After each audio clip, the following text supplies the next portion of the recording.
आइए अब हम इंटरफेरेंस के बाद थोड़ी बात डिफ्रैक्शन की करें। ये डिफ्रैक्शन है क्या? देखिए, हम पहले से बात करते आ रहे हैं कि लाइट एक वेव है। अब वेव के बाद में क्या है, वेव क्योंकि बेंड हो सकती है। अगर रे होती तो बेंड नहीं करती, लेकिन रे है तो सॉरी वेव है तो बेंड कर रही है।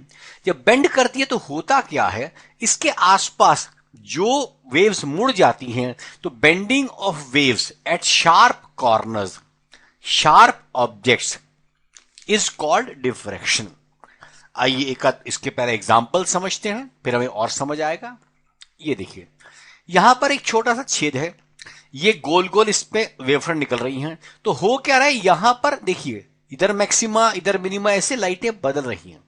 तो मेन लाइन जो, अगर ये वाली सीधी लाइन, अगर ये पीली वाली स्ट्रिप जो आपके सामने यदि वो नहीं होती तो ये पूरी लाइन सीधी यहां आती, लेकिन यहां पर गोल बन गया। तो ये बेंडिंग हुई है, इसका ही नाम डिफ्रैक्शन है।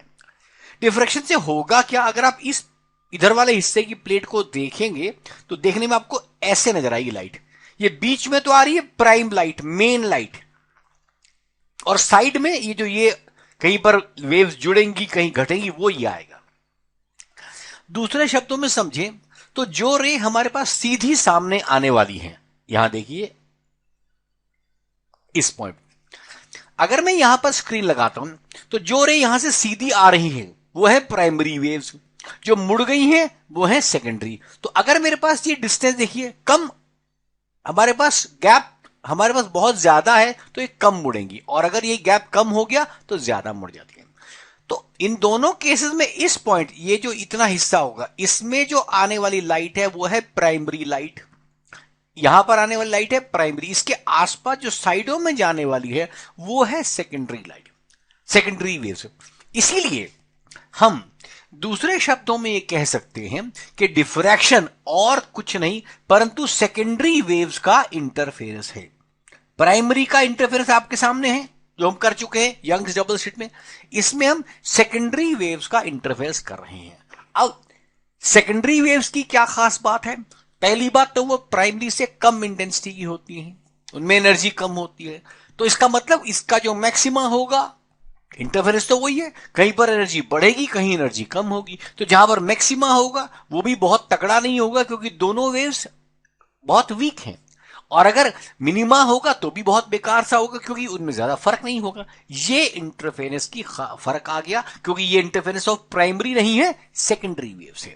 आइए अब समझिए, ये यहां से वेव आ रही, अब इधर देखिए, हमने ये एक बीच में ये स्लिट काट दी है, जो आपके सामने, जो हम यंग्स की डबल स्लिट के अंदर आपके पास जब कोहेरेंट सोर्स पढ़ाया जाता है तब आपको कहा जाता है कि waves sources should be narrow.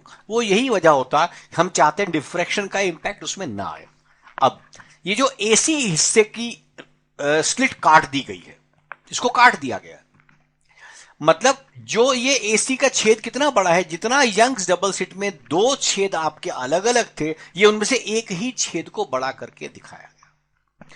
फिर हमने क्या किया, इसी तरह आर्बिट्री पॉइंट पी ले लिया। देखिए पी पॉइंट जो है, इस ए को अगर सीधा बनाया जाएगा इस ए से ऊपर है, इसी प्रकार सी को सीधा खींचा जाएगा इससे कहीं ऊपर है। इसका मतलब पी पर आने वाली जो लाइट होगी वो सेकेंडरी वेव ही होगी। प्राइमरी तो देखो यहां तक आएगी, इस पॉइंट तक प्राइमरी आएगी, इसके बीच में, क्योंकि एसी को सीधा पैरेलल खींच दीजिए, इतने में प्राइमरी आएगी। अब जो ये वेव आ रही है यह है सेकेंडरी वेव।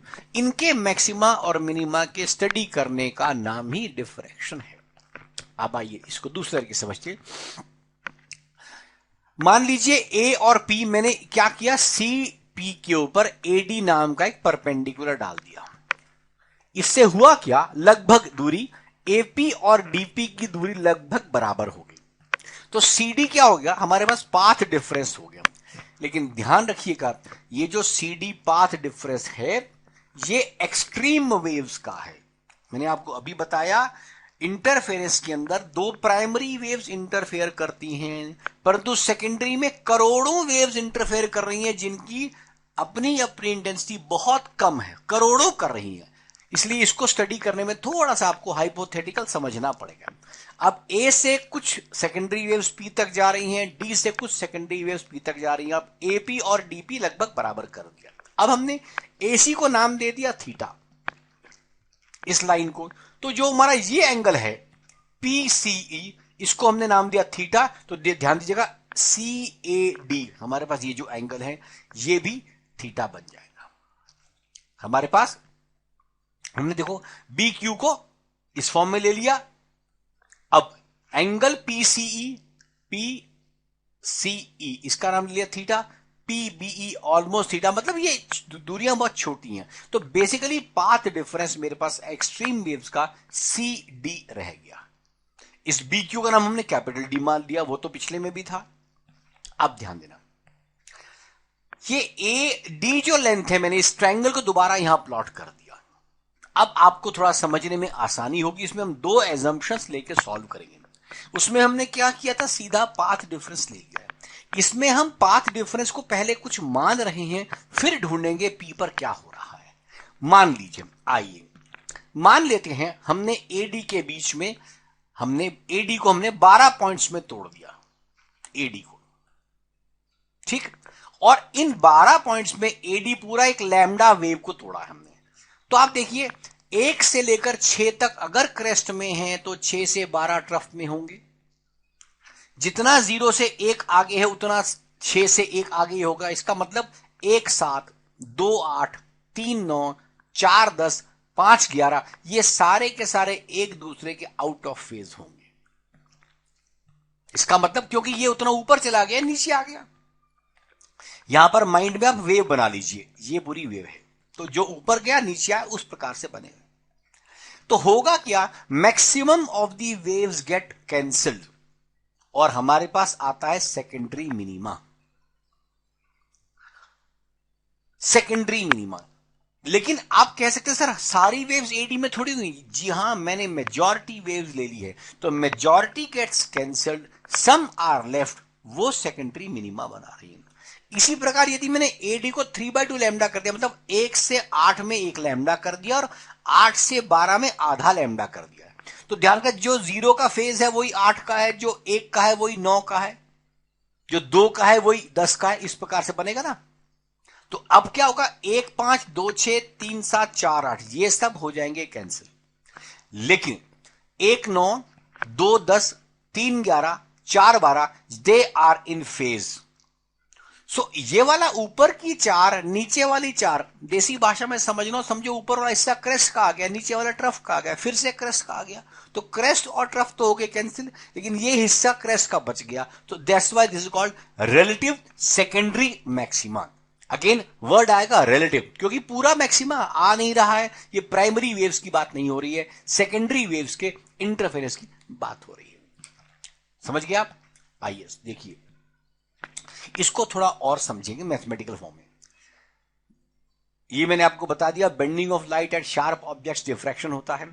ये डायग्राम बना दिया। अब हमने क्या किया, ये देखो ये पाथ यहां बनाया ना, ये थीटा, तो हमने आधा हिस्सा ऊपर का a/2 कर दिया, नीचे का a/2 कर दिया, उसमें हमने एक ही लिया था। अब इस ट्रायंगल को दोबारा बनाया गया।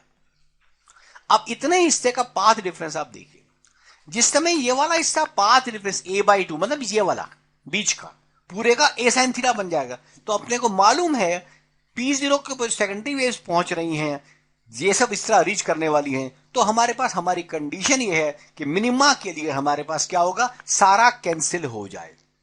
वो तभी है अगर a sin theta n lambda होगा। यहां पर मैंने वही जो समझा रहा हूं वही स्टेटमेंट लिखी हुई है। पार्ट डिफरेंस हमने लैम्डा/2 भी शुरू कर दिया, ये कैंसिल हो गई।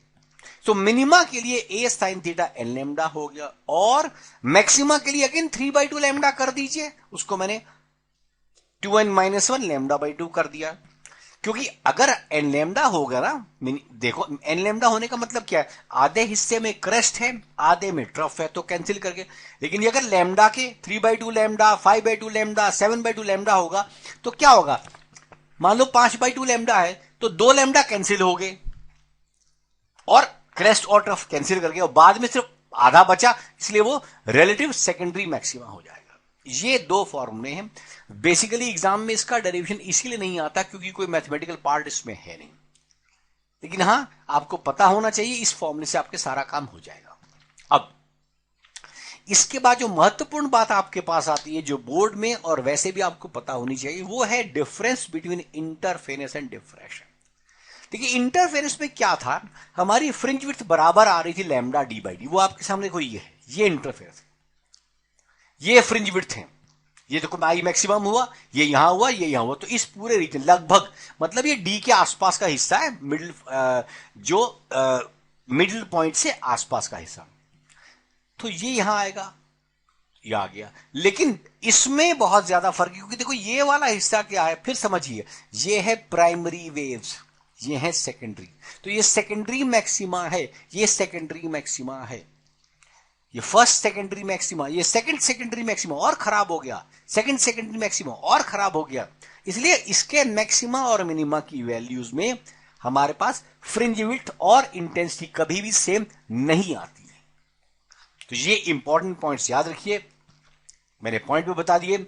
इंटरफेरेंस मैंने आपको बता दिया, secondary wavelet from two different wave fronts, from two different source, different coordinate. इसमें क्या है, secondary wavelets emitted from various points of the same wave front, इसी कारण यहां पर लैम्डा डी बाई डी है। इसमें फ्रिंजेस आर अनइक्वली स्पेस्ड, इसमें bright fringes are of same intensity, इसमें इंटेंसिटी फॉल्स वेरी रैपिडली। ये भी बहुत बड़ा पहचान है कि इंटेंसिटी बहुत रैपिड चेंज करती है। इसमें डिफ्रैक्शन से कंपेयर करने में इसमें लार्ज नंबर ऑफ फ्रिंजेस, इसमें फ्रिंजेस आपको देखने में ज्यादा लग रही है, लेकिन बेसिकली फ्रिंजेस हमने क्या किया था आपको याद होगा, मैंने वो छोटा वाला डी ही बहुत बड़ा करके दिखाया है। तो इतने हिस्से में, जो जैसे मान लो ये हिस्सा है, वो इतने हिस्से में खत्म हो जाएगा यहां तक बस, तो it has got less number of fringes. ये हुआ हमारा इंटरफेरेंस और डिफ्रैक्शन। डिफ्रैक्शन बहुत अधिक महत्वपूर्ण, आपके पास मैथमेटिकल फॉर्मूला देख लीजिए, डेरिवेशन ज्यादा इंपॉर्टेंट नहीं है, और इसको आप यूज करें, और नोट्स आपको मिल जाएंगे मेरी वेबसाइट के ऊपर। Thank you, all the best. अगली बार हम पोलराइजेशन पर काम करेंगे। पिछले दिनों में किसी वजह से व्यस्त होने की वजह से वीडियोस रेगुलरली डाल नहीं पाया, अब मैं आपको रेगुलर सेवा करूंगा। और हाँ, दूसरी बात, जो विद्यार्थी मुझसे रूबरू होना चाहें, जो विद्यार्थी मुझसे रूबरू होना चाहें, उनके लिए मैंने अपने आप को 2 प्लेटफॉर्म पर अवेलेबल कर दिया है। एक है प्रेपली का प्लेटफॉर्म, जो इंटरनेशनल प्लेटफॉर्म है, और दूसरा हमारे पास विज IQ का प्लेटफॉर्म है, जिसके थ्रू मैं बच्चों के डाउट्स को डायरेक्टली ले लेता हूं। तो मैं अपने कोर्सेज को उन दोनों प्लेटफॉर्म पर भी चला रहा हूं। लेकिन जो भारतीय लोग हैं, वो क्योंकि इंडिया में रहते हैं, उनको प्रेपली में जाने की जरूरत नहीं है, because that is a international platform, उसमें डॉलर्स में सारा काम होता है। आप मेरे से विज IQ प्लेटफॉर्म के लिए मुझे ईमेल देकर के we can plan a course, मैं आपको कोर्स बता दूंगा कैसे, मैं 1-2 दिन में आपको स्ट्रेट अवे लाइव वीडियो दूंगा किस तरह हम प्रेपली पर काम करने वाले हैं। Thank you. सॉरी, प्रेपली पर नहीं, दूसरा जो विज IQ पर आपसे मैं कैसे रूबरू हो सकता हूं, उसको यूज करिएगा। Thank you.